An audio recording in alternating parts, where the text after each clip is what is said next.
Presented by Unique Films. अब से बीतल बटिया भूड तोरा बाटे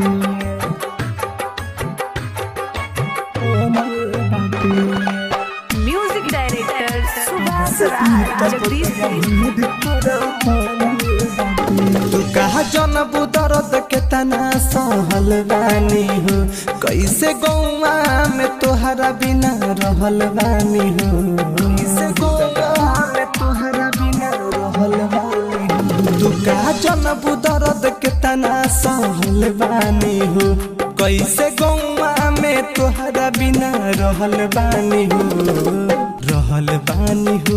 अरे रहल बानी हो जब से गैरों के हाथ मंगिया भरल बाटे जब से गैरों के हाथ मंगिया भरल बाटे तब से बीतल बतिया भोर तोरा पड़ल बाटे तब से बीतल बतिया भोर तोरा पड़ल बाटे तब से बीतल बतिया भोर तोरा पड़ल बाटे बतिया भोर तोरा पड़ल बाटे डीजे सुभाष जगदीश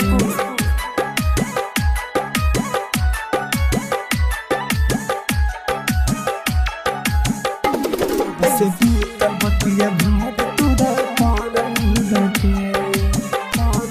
बाटे अरे जैसन तू कैलू ना जैसन वो कैलस तोहरे ही याद में दीवाना बितैलस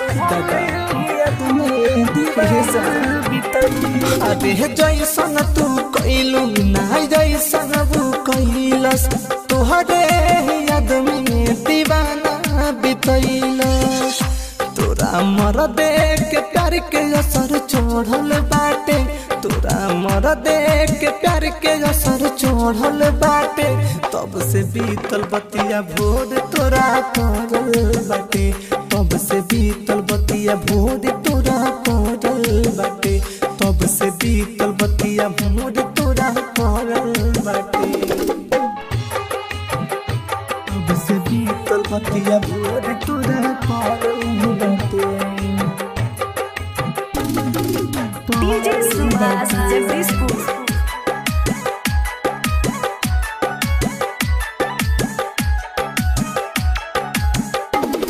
से बीतल बतिया भोर तोरा पड़ल बाटे